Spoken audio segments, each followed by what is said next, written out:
we kept today pretty uneventful as far as I wasn't like interjecting my opinion too much as things go along. I think with some of these single videos we're putting out, I really want to make sure that we're kind of highlighting just the training session. You know, sometimes things get lost when I'm constantly interrupting what I'm doing to explain what's going on. And sometimes I think people just need to watch the progression of how things kind of work. And I was just joking a minute ago that I was going to predict the hate comments that we'll probably get, some of which being, oh my God, why would you allow that dog to antagonize that other dog for so long? And, you know, the noises he's making, if you guys were able to hear those through the microphone, are so like ferocious and scary, and people are immediately going to interpret that as this dog being like aggressive and all that kind of stuff.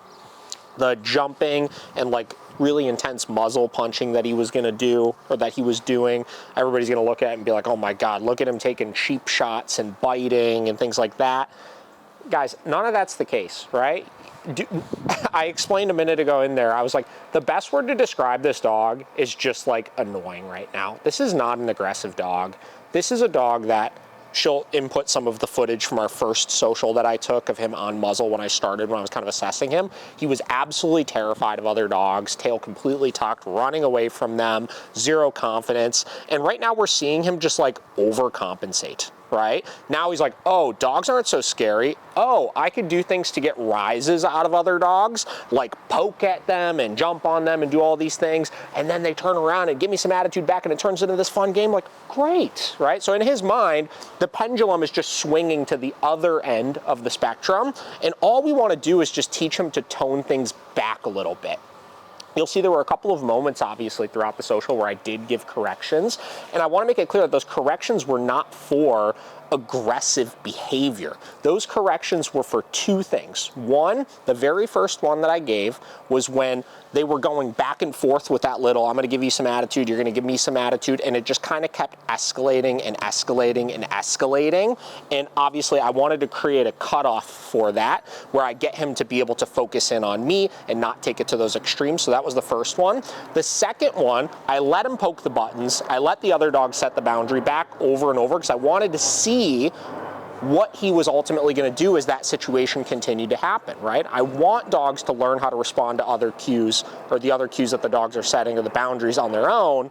But unless we assess how they're going to figure that out on their own and have it kind of be their own doing and their own will that's backing off from the other dog, it's not as effective a lesson that they wind up learning, right? So I let it go on for a little bit to see at what point does he finally back off. He never really wound up fully backing off, obviously. So I wound up setting that boundary and backing Milo here up, obviously. Clearly Milo's fucking fine, right? Milo was just running around socializing just a little bit ago, post that. All is good, right? So I'm sure people will kind of be like, oh my God, why did you subject that dog to all of that, et cetera, et cetera.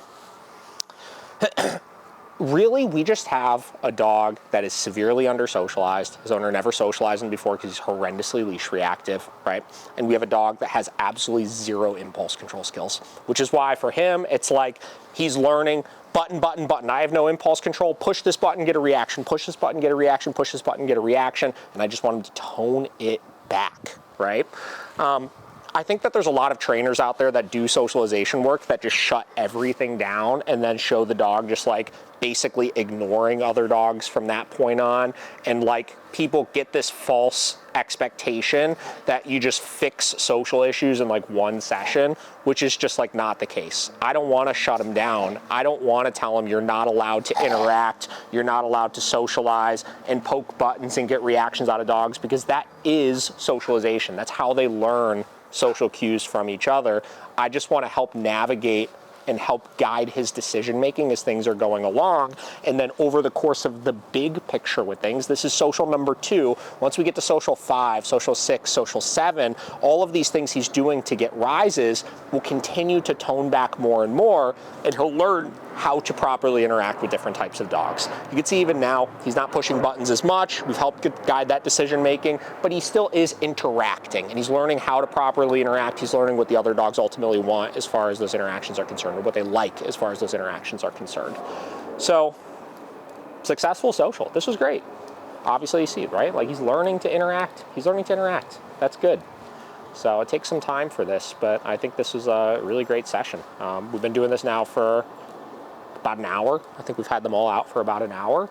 And like I said, it's good. This is good stuff. So we'll continue to see how it progresses.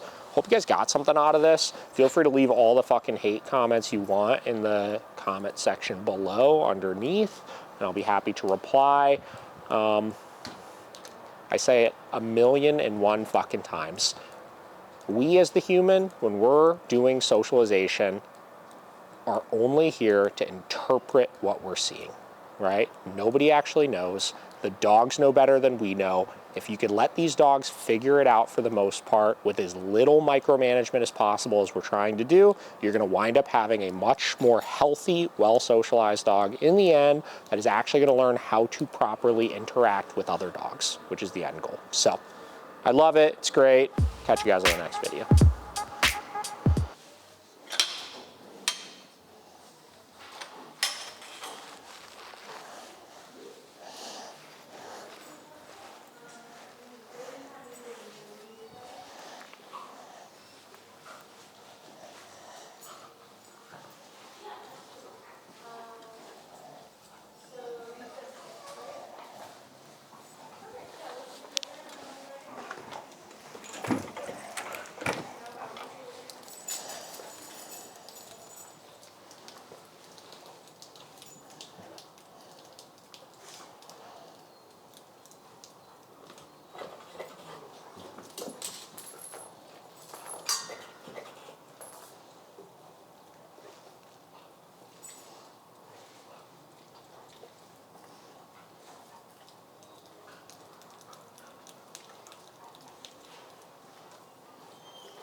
I mean, it's a better start already than last time.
It's too much, Rick. Too much.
It's just kind of like a butt head, you know?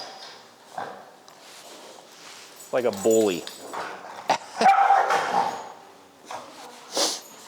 He just sounds so ferocious.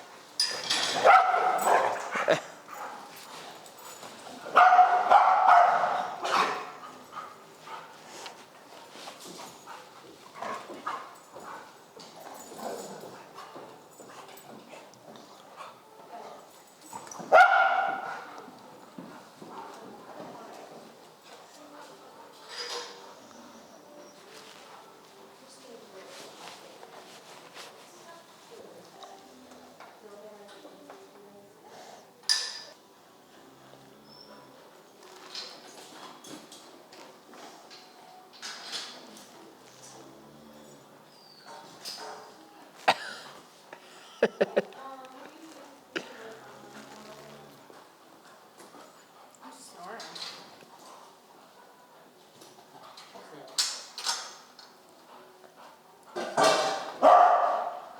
the most aggressive muzzle punch ever. You're gonna piss him off, dude. I know.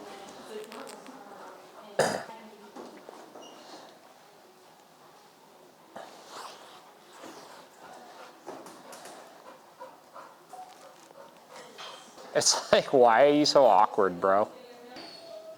He's like, I literally... He said, I actually just have no idea how to dog.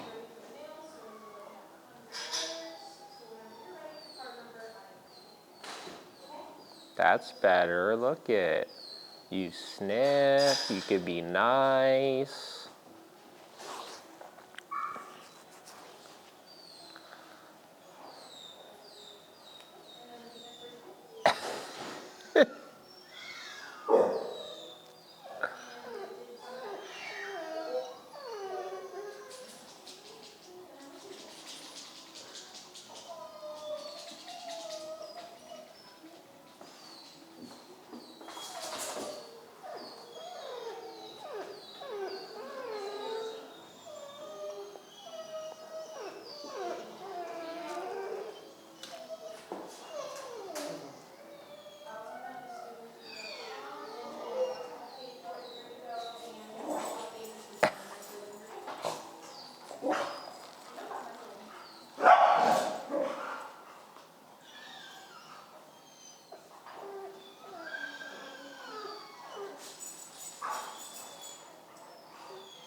This guy just starts getting frisky, you know?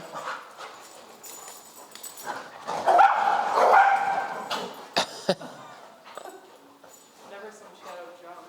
Shadow said, whoa, that little dog's crazy. He said, that dog's a psycho. Look at him.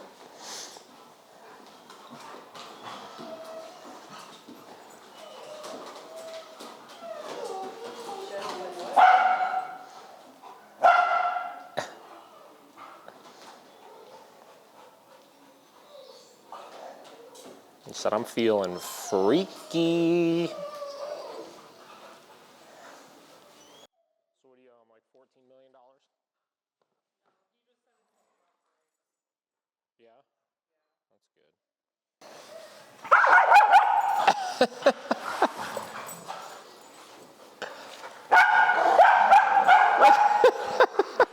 What is going on? It's hilarious.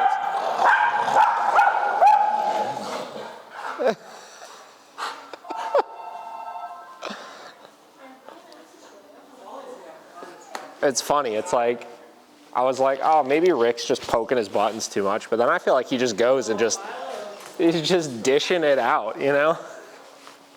He said, I gotta let everybody here know. Yeah.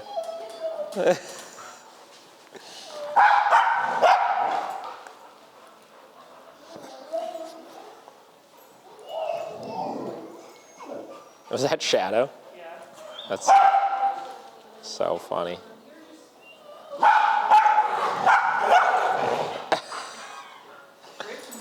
His noises, he sounds like a feral animal.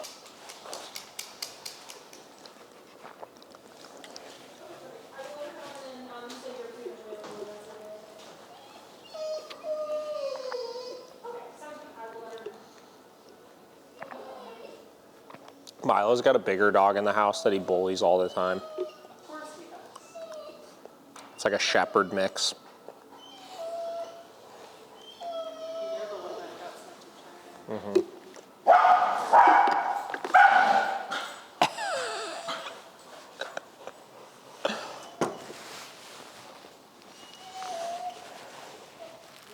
trying. All right, Rick.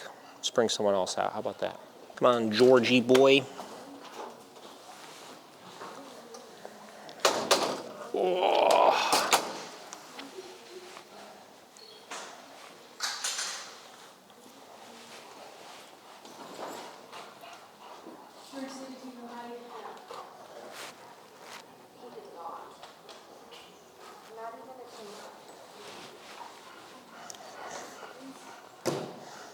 Not even a tinkle.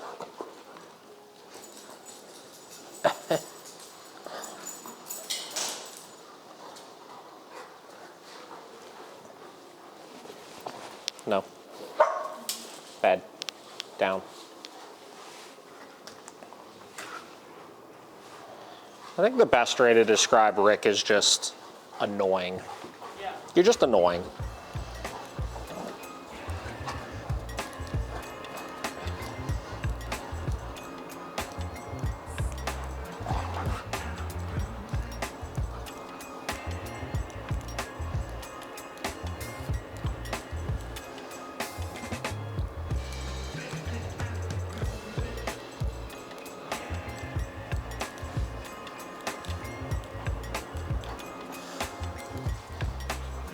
I feel like I almost need to take my coat off.